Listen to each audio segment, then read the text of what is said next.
प्यारे देशवासियों, नमस्कार। करप्शन यानी कि भ्रष्टाचार बीजेपी के लिए, वर्तमान जो केंद्र सरकार है या कुछ राज्यों में भी इनकी सरकार है बीजेपी की, इनके लिए करप्शन एक फैशन है, एक शौक है। आप देखिए, वैसे तो बहुत सारे मौके हैं, ये जब से आए हैं भ्रष्टाचार ही फैला रहे हैं। इन्होंने किया कुछ नहीं है, रिलैक्स किसी को नहीं दिया, आराम किसी को नहीं दिया, या किसी को गरीब को ऊपर उठाया नहीं है। इन्होंने तरक्की किसी की नहीं कराई है। अब आप देखिए, हाल में मध्य प्रदेश से रीवा से एक सांसद हैं इनके, जनार्दन मिश्रा, ये खुल्लम खुल्ला एक दिन बोल रहे थे, यानी कि सरपंच के बारे में किसी ने शिकायत की कि सरपंच भ्रष्टाचार कर रहा है।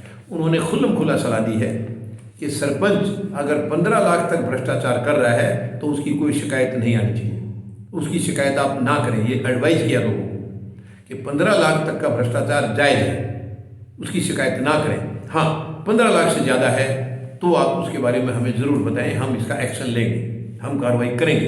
लेकिन 15 लाख तक का उन्होंने जायज़ बता दिया है। ये बताइए क्या मानसिकता है, क्या कहेंगे हम इनको, कैसी सरकार है ये?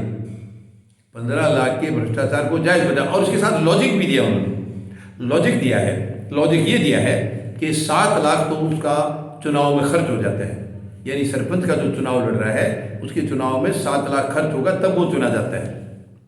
और दूसरा लॉजिक दिया है सांसद महोदय ने कि अगली बार फिर उसको चुनाव लड़ना है तो 7 लाख रुपए उसको उस चुनाव के लिए भी अभी से इंतजाम करके रखना है। 7 लाख अभी हुआ है, 7 लाख अगले में होगा। इसके बाद 1 लाख उन्होंने बता दिया है, क्योंकि आने वाले 4-5 साल में महंगाई बढ़ेगी तो 1 लाख रुपया और बढ़ जाएगा। यानी इस तरीके से इन्होंने 15 लाख रुपए को जायज़ ठहराया है। 15 लाख रुपया अगर सरपंच भ्रष्टाचार कर रहा है तो वो जायज़ है। तो मैं इनसे पूछना चाहूँगा, सरपंच के दायरे का 15 लाख है तो सांसद महोदय आप अपनी भी बता दीजिए, आपका कितना तक जायज़ है? आपका भी तो होगा, वो तो एक सरपंच है, एक छोटा सा एक गांव का सरपंच है। आप तो सांसद हैं, आप तो सांसद हैं, तो आपका कितना होगा? क्या आप बताएंगे? आपके ऐसे ऐसे कितने सरपंच आपके नीचे आएंगे एक सांसद के नीचे? तो अगर उनसे भी मल्टीप्लाई करें तो फिर आप अपने भी बता देते, साथ लगे हाथों। ताकि देखिए, कोई ना कोई आपके खिलाफ भी तो शिकायत कहीं ना कहीं कर रहा होगा। सरपंच की शिकायत करने आपके पास आ गए लोग, क्योंकि आप उनके सांसद हैं। लेकिन सांसद की शिकायत करने के लिए भी तो कहीं जा सकते हैं। तो वहाँ कितना जायज़ होगा, ताकि उसके बाद अगर कोई भ्रष्टाचार आप करते हैं तो आपको दोषी ठहराएं, तब तक दोषी ना ठहराएं। तो वो भी एक दायरा आप बता देते। या प्रधानमंत्री महोदय ने भी सुना होगा इनको, इनका वीडियो जो रिलीज हुआ है, वायरल हुआ है, वो प्रधानमंत्री महोदय तक भी जरूर गया होगा। मुझे नहीं लगता कि वहाँ तक नहीं पहुँचा होगा। तो क्या प्रधानमंत्री महोदय बताएंगे कि कितना है? यानी आपका भ्रष्टाचार का ये फैशन है, शौक है। एक सरपंच के लिए सांसद महोदय ने 15 लाख का दायरा रिजर्व कर दिया है कि 15 लाख तक का जायज़ है। तो एमपी का कितना होगा, कितने करोड़ होगा? यानी इसका 15 लाख है तो उनका कम से कम 15 करोड़ तो जरूर होगा। 15 करोड़ तक अगर वो भ्रष्टाचार कर रहे हैं तो जायज़ है। तो जनता को ये सोचना पड़ेगा कि क्या ऐसे लोगों की जरूरत है?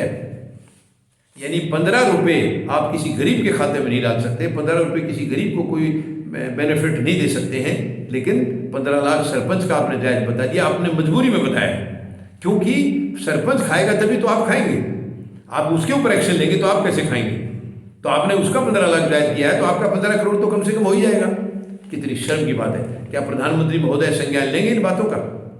संज्ञान लेंगे इन बातों का?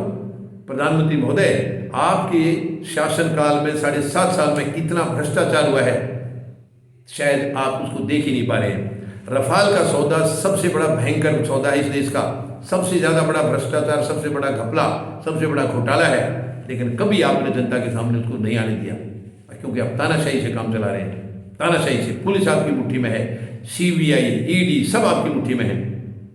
सब कुछ आपने, संवैधानिक संस्थाएं जितनी हैं उनको कंडम कर दिया प्रधानमंत्री महोदय। ये ठीक नहीं है।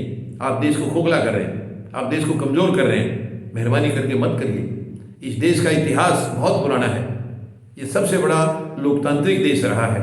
आप इसको खराब मत करिए। आप अपनी तानाशाही से देश को बर्बाद मत करिए, देश के टुकड़े मत करिए। ये देश एक दिन विश्व शक्ति बन सकता है अगर अच्छी मानसिकता के लोग वहाँ पर आएँ। आप लोगों की मानसिकता बहुत ही दर्द दे रही है जनता को, बहुत तकलीफ दे रही है, बहुत दुख दे रही है। आपने किसी को भी छोड़ा नहीं है। किसी को भी आपने चैन से सांस लेने नहीं दिया है, हर वर्ग को आपने सताया है, और जिसने किसान को सता दिया वो और किसी के लिए अच्छा कर ही नहीं सकता है। लेकिन प्रधानमंत्री महोदय, यही किसान की दुआ अब आपको लेकर बैठेगी। यही किसानों की जो 1 साल तक आपने 385 दिन तक जो तड़फाया है इनको, वो उनकी बद्दुआएं आपको लगेंगी। अभी उनकी बद्दुआएं आपको लेकर बैठेंगी। आप अब तैयार रहिए, आप तैयार रहिए प्रधानमंत्री महोदय। कितनी, यानी कि भ्रष्टाचार भी आपकी पार्टी में जायज है, और ये जो भी हो रहा है नीचे, यानी वो साथ साथ वो सांसद ये भी कह रहे हैं कि मोदी सरकार के समय में किसी की भ्रष्टाचार करने की हिम्मत हो ही नहीं सकती है। वो ये भी दावा कर रहा है 15 लाख भ्रष्टाचार नहीं नजर आ रहे उनको, 15 लाख को वो जायज कह रहे हैं, क्योंकि वो कह रहा है कि मोदी सरकार में या मोदी के राज के अंदर किसी की हिम्मत नहीं है कोई भ्रष्टाचार करे। तो इसका मतलब 15 से ऊपर जो होगा उसको वो भ्रष्टाचार मानेंगे। 15 लाख अगर सरपंच कमा रहा है तो भ्रष्टाचार नहीं है, वो जायज कमाई है, शर्म की बात है। प्रधानमंत्री महोदय, मैं उम्मीद लगाऊंगा आप इसका संज्ञान लेंगे और इसका जवाब देंगे देश को कि आपका सांसद सही है, आप ही के इशारे पर कह रहा है या उसकी अपनी मानसिकता है। अगर मानसिकता है तो उसको आप क्या सजा देंगे, ये देश आपसे पूछना चाहता है। धन्यवाद। जय जवान, जय किसान, जय